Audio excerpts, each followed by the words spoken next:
मैंने अपनी मर्जी और पसंद से शादी नहीं की थी। मेरे बाबा बहुत ज्यादा बीमार रहते थे। उनका एक बहुत अच्छा दोस्त था जिनकी बेटी का नाम मिशा था। हमारे घर में कोई औरत नहीं थी क्योंकि मेरी माँ पहले ही स्वर्गवासी हो चुकी थी। इसलिए कभी कभी वो हमारे घर में आ जाती और खाना पका दिया करती थी, कपड़े धो देती थी। इस तरह उसे अपने घर में देखने की मुझे आदत हो गई थी। मेरे बाबा कहते थे इसी को अपनी बहू बना लूंगा। फिर मेरे बाबा भी इस दुनिया से चले गए और आखिरी ख्वाहिश यही की कि इससे शादी कर लो। लड़की बहुत ही ज्यादा खूबसूरत और हसीन थी। मुझे भी भला क्या मसला हो सकता था, देखी भाली भी थी और उन लोगों ने मुसीबत के वक्त में हमारा साथ भी दिया था।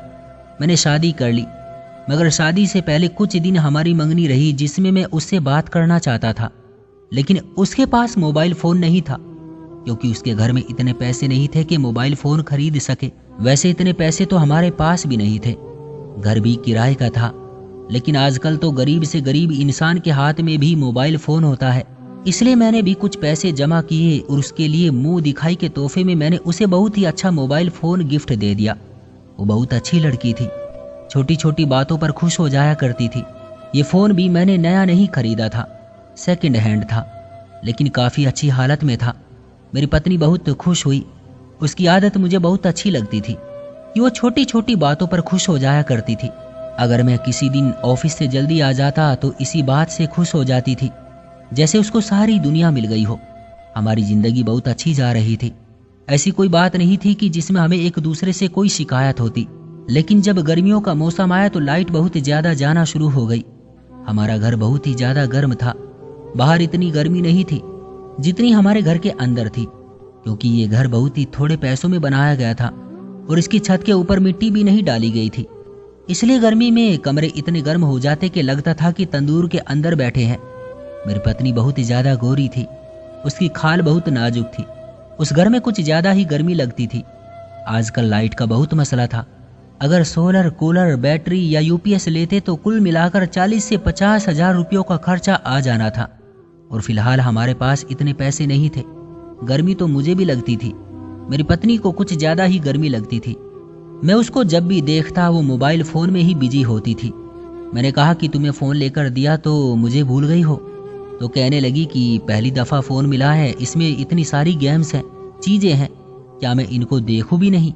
लेकिन उसको देखकर लगता नहीं था कि उसको पहली दफा फोन मिला है। उसने मुझसे किसी भी चीज के बारे में नहीं पूछा, खुद ही अपना व्हाट्सएप भी बना लिया और भी बहुत से अकाउंट बना लिए। मुझे तो तभी पता चला जब मुझे उसकी रिक्वेस्ट आती थी। एक दिन गर्मी इतनी ज्यादा थी कि मेरी पत्नी नहाने चली गई और कहने लगी कि कितनी गर्मी है कि पानी के नीचे खड़े होकर ही सुकून मिलता है। लेकिन मेरी पत्नी बाथरूम में बहुत ज्यादा टाइम लगाती थी, कभी 1 घंटा तो कभी 2 घंटे तक नहाती ही रहती थी। मैं इतनी देर में बहुत बोर हो जाता था, अपने मोबाइल पर बैठा गेम खेल लेता था। अभी तो गर्मी के 4 महीने बाकी थे, पता नहीं क्या होने वाला था। इसी तरह अपने मोबाइल में बैठा गेम खेल रहा था। पत्नी को बाथरूम में गए 3रा घंटा शुरू हो गया था। 2 दफा उसे आवाज भी दी कि बस कर दो, अब गर्मी तो पूरा दिन रहेगी, तो क्या तुम पूरा दिन बाथरूम में ही बैठी रहोगी। उसका कहना था कि बाथरूम से बाहर आऊंगी तो फिर से गर्मी लगेगी, थोड़ी देर मुझे बैठने दे, मैं साथ साथ घर के कपड़े धो लूंगी, काम भी हो जाएगा। लेकिन फिर भी इतनी देर तक बाथरूम में कौन बैठा रहता है। अगर कोई काम करना हो तो तब भी इतनी देर बाथरूम में बैठना कोई अच्छी बात तो नहीं है ना। लेकिन वो मेरी बात ही नहीं सुन रही थी। जब एक दिन मैंने देखा कि वो खुद तो बाथरूम में कपड़े धोने का कहकर गई थी और कपड़े धोने की आवाज भी आ रही थी, लेकिन व्हाट्सएप पर ऑनलाइन थी। इसका मतलब कि वो अंदर काम नहीं कर रही थी बल्कि किसी से बातें कर रही थी। मैंने कहा कि बाहर आ जाओ, वैसे भी तो कोई काम नहीं कर रही हो, बातों में ही लगी हो। तो जब उसने एक बात कही जिसको सुनकर मैं हैरान ही रह गया। वो मुझसे झूठ बोल रही थी। उसने कहा कि मैं तो किसी से भी बात नहीं कर रही हूँ, काम कर रही हूँ। जब व्हाट्सएप पर वो लगातार ऑनलाइन भी शो हो रही थी तो मेरी पत्नी को मुझसे झूठ बोलने की क्या जरूरत थी। झूठ तभी बोला जाता है जब कोई बात छुपानी होती है, और उसके पास ऐसी कौन सी बात हो सकती थी। अब तो ये रोज होने लगा। मेरी पत्नी बाथरूम में गर्मी का बहाना करके चली जाती और 4 से 5 घंटे तक वहीं बैठी रहती। 4 से 5 घंटे बाथरूम में गुजारना कोई आसान काम नहीं है। वो जरूर किसी से बातें किया करती थी, लेकिन किससे? उसकी कोई भी दोस्त नहीं थी और उसका कोई रिश्तेदार भी नहीं था। एक दिन मैंने देखा तो फ़ोन पर बिजी थी। मुझे देखते ही फ़ोन साइड पर रख दिया और कहने लगी कि मैं खाना लगाती हूँ। जब वो किचन में गई तो मैंने उसको देखा, उसके फ़ोन पर लॉक लगा हुआ था। मैंने कहा कि फ़ोन पर लॉक लगाने की क्या ज़रूरत है? तो कहने लगी कि हर इंसान की अपनी प्राइवेसी होती है, लॉक की ज़रूरत होती है, लगा लिया तो क्या हुआ, आजकल तो हर किसी ने फ़ोन पर लॉक लगाया होता है।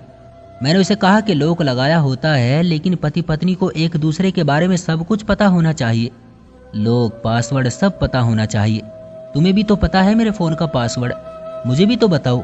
तो कहने लगी कि मैं तुम्हें नहीं बताऊंगी। मैंने बात बहुत गंभीरता से कही थी, लेकिन जब मैं इस मामले को लेकर ज़्यादा ही गंभीर हो गया तो वो मजाक में पड़ गई और कहने लगी कि नहीं, मैं नहीं बताऊंगी, क्योंकि मैंने बहुत फनी सा पासवर्ड लगा रखा है, आप बहुत हंसेंगे। उसने बात को मजाक में डाल दिया और मुझे असल बात नहीं बताई। यानी मैं ये भी नहीं देख सकता था कि वो फ़ोन में किससे बातें कर रही है। सारी दुनिया के हर एक इंसान को ये पता है कि फ़ोन का पासवर्ड वही लगाता है जो जानता है कि उसके फ़ोन के अंदर जो कुछ भी हो रहा है वो कोई दूसरा ना देखे। मैं मर्द था, फिर भी मैंने अपना पासवर्ड अपनी पत्नी को बता रखा था। उसके बाद मैंने एक तरकीब लड़ाई। मैंने कहा कि मुझे ज़रूरी कॉल करनी है, मेरे फ़ोन में बैलेंस ख़त्म हो गया है, ज़रा अपना फ़ोन देना। तो उसकी शक्ल अजीब सी बन गई। मैंने फ़ोन पकड़ लिया और कहा कि पासवर्ड बताओ, मगर वो उस तरह से पेश आने लगी जैसे कोई चोर ये बताने से पहले पेश आता है कि मैंने वारदात कैसे की थी। मैंने कहा कि क्या हो गया है, पासवर्ड बताओ, मुझे ज़रूरी कॉल करनी है। मैंने किसी को भी कॉल नहीं करनी थी, मुझे सिर्फ उसके फ़ोन का पासवर्ड जानना था। खैर, काफ़ी देर बाद उसने मुझे पासवर्ड बताया।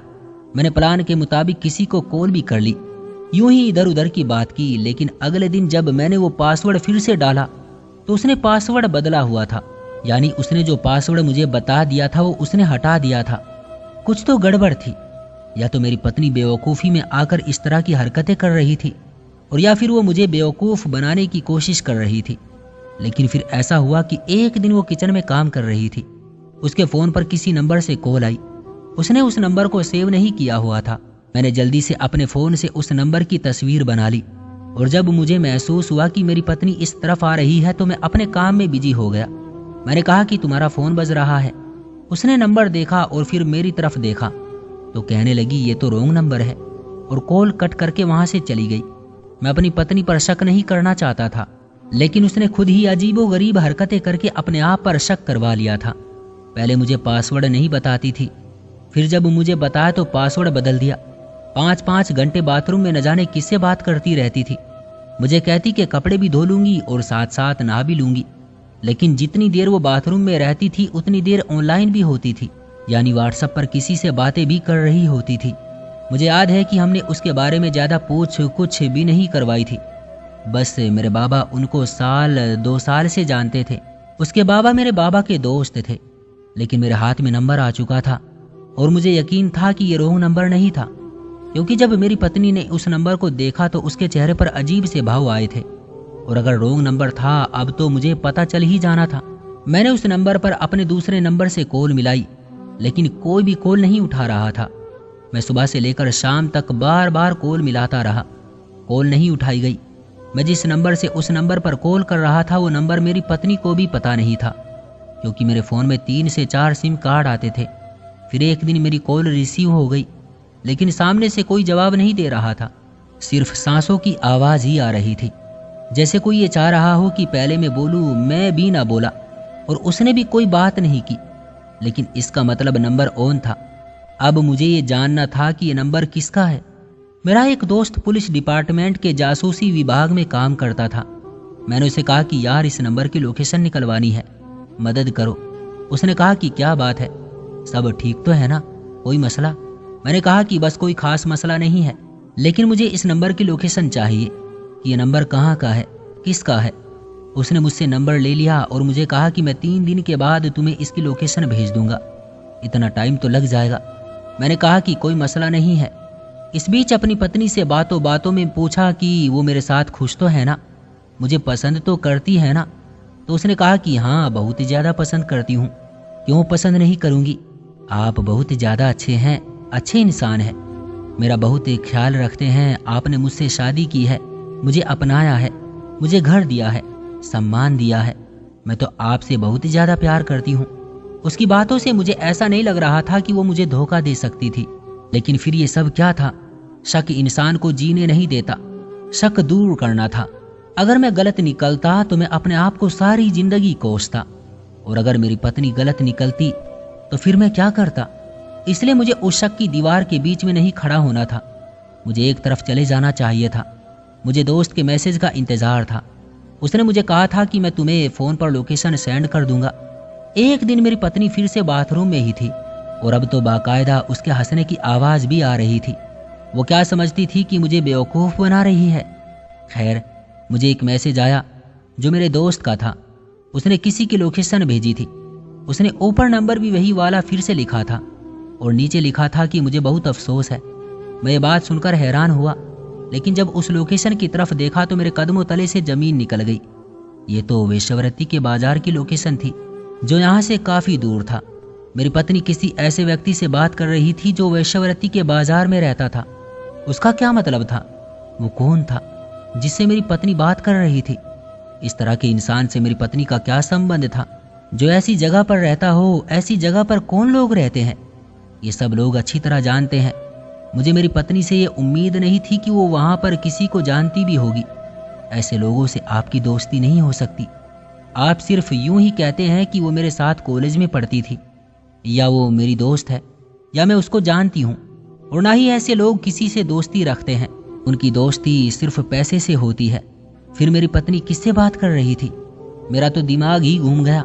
मैं फौरन उस तरफ चल पड़ा। जाने से पहले अपनी पत्नी को कहा कि मैं घर से बाहर जा रहा हूँ। उसने कहा अच्छा ठीक है। उसको कोई परवाह नहीं थी। वो पता नहीं किन कामों में बिजी था। मैं सोच भी नहीं सकता था कि वो मुझसे इतना बड़ा झूठ बोलेगी। जब मैं उससे पूछता था कि क्या तुम किसी से बात कर रही हो, तो यही कहती थी कि नहीं, मैं तो किसी से भी बात नहीं कर रही हूँ, मैं तो अपना काम कर रही हूँ, मुझे तो गर्मी लग रही है, मैं तो नहा रही हूँ। या फिर ये झूठ बोलती थी कि कपड़े धो रही हूँ। कपड़े धोने की आवाज़ तो आती थी, लेकिन इतनी देर तक कौन कपड़े धोता है, जबकि हम घर में सदस्य भी 2 ही हैं। और अब ये सब क्या था? मतलब कोई ना कोई गड़बड़ जरूर थी। मेरी पत्नी ने कहा ये रोंग नंबर है, लेकिन बिना सुने ही उसने कैसे कह दिया कि ये रोंग नंबर है? जाहिर है वो मुझसे झूठ बोल रही थी। वेश्यावृत्ति के बाजार से कितने लोगों को रोंग नंबर आते होंगे।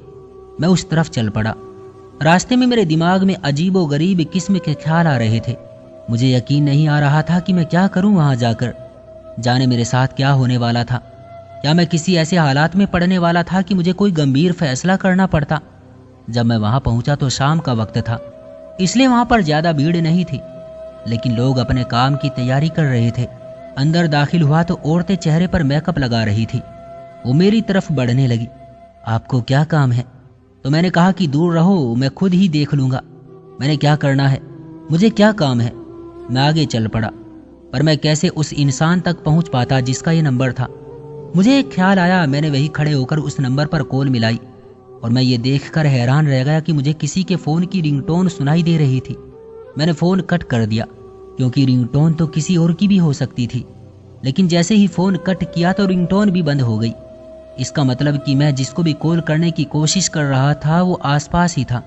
मैंने फिर से कॉल मिलाई, और फिर से नंबर पर बेल जाने लगी। मैं उस आवाज़ की तरफ जाने लगा तो देखा कि ये एक छोटा सा कमरा था, जिसके अंदर से आवाज़ आ रही थी। कमरे का दरवाज़ा खुला हुआ था और पर्दा भी हटा हुआ था। उसके अंदर जो भी था वो शायद यही चाहता था कि कोई चाहे तो बेझिझक अंदर आ जाए। मैं अंदर दाखिल हो गया, मगर सामने का मंजर देखकर हैरान रह गया। वहां पर एक चारपाई के ऊपर बूढ़ी सी एक औरत बैठी थी, जो इतनी बुरी नहीं थी, लेकिन फिर भी अच्छे तरीके से तैयार हुई बैठी थी।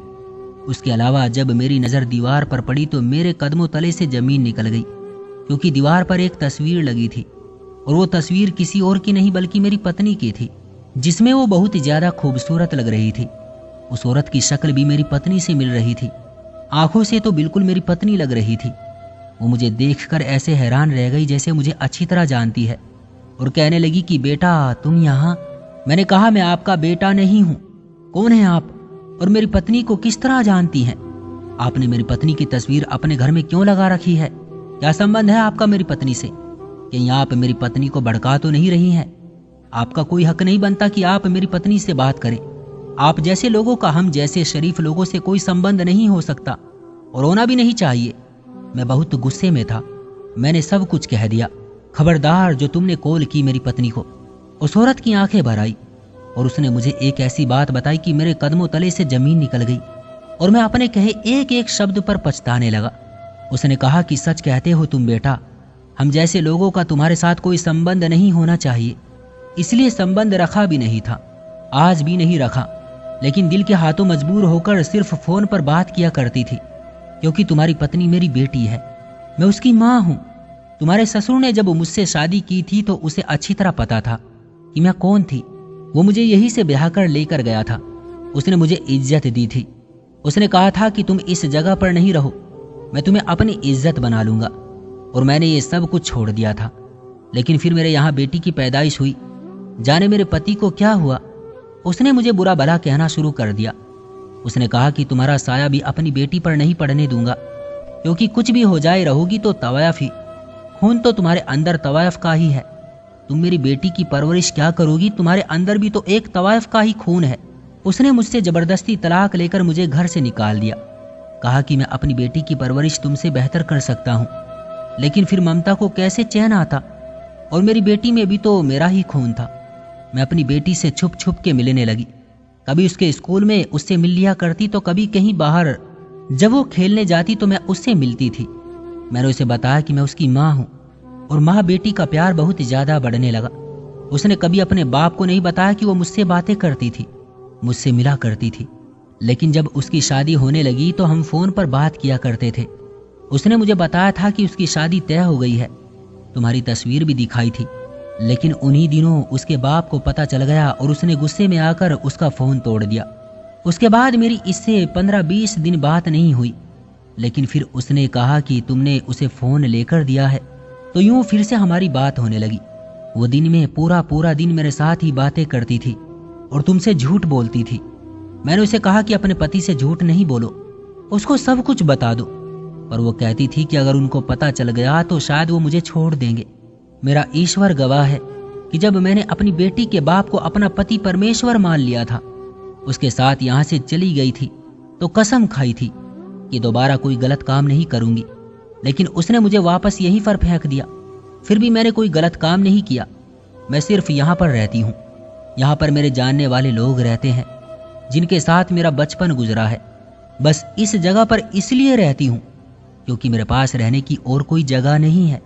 मैंने वो गलत काम कभी नहीं किया, मुझे मेरी बेटी की कसम है। क्योंकि जब दिल से अपने पति को अपना सब कुछ मान लिया था, तो फिर उससे ही वफा करने की कसम भी खाई थी, जिसको मैंने आज तक नहीं तोड़ा है, चाहे वो मेरी जिंदगी में रहे या ना रहे। लेकिन मैं जानती थी कि शायद मेरा तुम लोगों से बातें करना या मिलना मेरी बेटी की जिंदगी पर असर डाल सकता है, इसलिए उसे मना करती थी। लेकिन फिर भी मुझ में भी सब्र नहीं था। मैं भी तो एक माँ हूँ। अपनी बेटी की कॉल आती तो कैसे उसको रोकती, कैसे उसको रिजेक्ट कर सकती थी। अब वो बुरी तरह रोने लगी और मुझे अपने कहे एक एक शब्द पर शर्मिंदगी होने लगी। मैंने उनको कहा कि आप मेरे साथ चले, आप मेरी पत्नी की माँ हैं, आपने अपनी औलाद की कसम खाई है, मैं आप पर यकीन करता हूँ। मैं उस औरत को अपने साथ ले गया। वो सारे रास्ते मुझे दुआएं देती रही। जब उसे घर लाया और मेरी पत्नी ने उसे देखा कि मेरे साथ उसकी माँ है, तो वो भी हैरान व परेशान रह गई। फिर उसको सब कुछ बता दिया और ये भी कहा कि अगर मुझे सब कुछ बता देती तो ज़्यादा बेहतर होता। मेरी पत्नी ने मुझसे माफ़ी मांगी और माँ और बेटी जब एक दूसरे के गले लगकर फूट फूट कर रोई थी, तो मुझे ऐसा लगा कि उन दोनों को मिलाकर मैंने कोई अच्छा काम किया है। माँ तो मेरी भी नहीं थी, अपनी माँ को मैंने कभी नहीं देखा था, इसलिए उनको ही अपनी माँ बना लिया।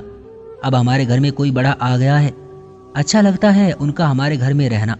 मेरी पत्नी भी उम्मीद से है और मेरी सास आज सारा दिन उसका ख्याल रखती है। अब हम लोग एक साथ अच्छे तरीके से रहते हैं। जब कोई इंसान अपने पापों के बोझ से छुटकारा पाना चाहता है और वो माफ़ी मांगता है, तो ईश्वर उसे माफ़ करने में एक पल की भी देरी नहीं करता। लेकिन जमाने वाले उसे कभी भी माफ़ नहीं करते। हमें ईश्वर नहीं बनना चाहिए, हम इंसान हैं, हमें इंसान बनकर ही रहना चाहिए।